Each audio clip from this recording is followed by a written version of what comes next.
Hello everyone and welcome to episode 2 of the Ironman profile, and in today's episode I'm going to be explaining how I got this set up. Hope you enjoy. So you guys might be wondering how I plan on getting my hands on a dungeon setup, considering I'm 3/4 glaciite right now. First of all, quick side note, Mr. O-Wing did steal my glaciite pants and will not give them back, which is very sad.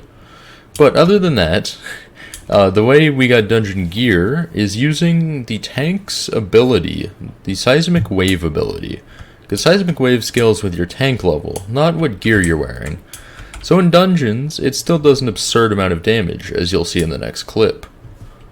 Okay, so we are now in a dungeon, and I'm going to explain how I got my hands on some dungeon gear. The way I got it is obviously using tank ability, seismic wave, because if I can use that, it just wipes out everything. Obviously, things will still do a lot of damage to me, so it's not the best strategy, but it's the only strategy I had, so I grinded this out for a while, until I ended up getting 3/4 of rotten armor.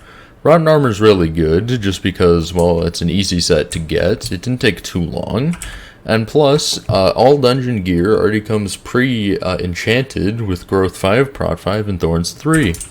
Which was really good, but there was one other thing I wanted to get my hands on, and that was the Dreadlord Sword, because the Dreadlord Sword does a lot of damage as an early mage, and we can also use it for other things later on, such as killing Endermen and etc. It's a very good weapon, but it definitely did take a bit longer to get. But once I finally got that, I was basically set up, because now I could buy dark goggles from the NPC for, 80,000, which is quite a bit on an Ironman.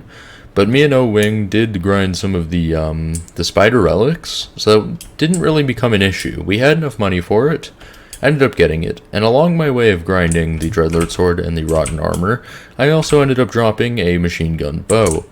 And this setup altogether is pretty powerful, considering I can solo Lost Adventurers on floor 1 with this setup. I have tested it in floor 1.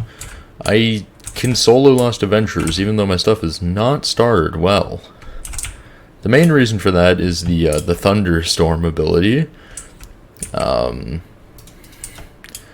ability is a lot of DPS, so it's very nice to have. Obviously, things still do a lot of damage to me, like that. So you gotta still be careful, but if you play right, some dragon armor might be coming my way soon. So some minor upgrades since the last video is now we have some minions placed. Obviously we still have the cobblestone minion, he hasn't changed. But now we have gold, lapis, redstone, iron, and diamond. Which is very good, we can start working on those collections, get everything working. If you guys have any minion recommendations, please let me know in the comments. And who knows, maybe it's something we're overlooking. One thing that I said in the dungeon is that the setup's going to be really good for multiple reasons. One of those reasons being killing Endermen. Because, if I hit the Enderman, I only do like 400 damage. Yeah, 310. But if I use the ability does 3.5k. Which means that we might start to be able to grind some Endermen very soon with just this ability. It's going to be a little expensive with that mana cost, but, anything to start that grind for that Ender armor, it'll be very useful to have. So, that might be coming up soon. Another thing that can come up very soon with this being here is Fairy Souls. Fairy Souls will probably start very soon as well.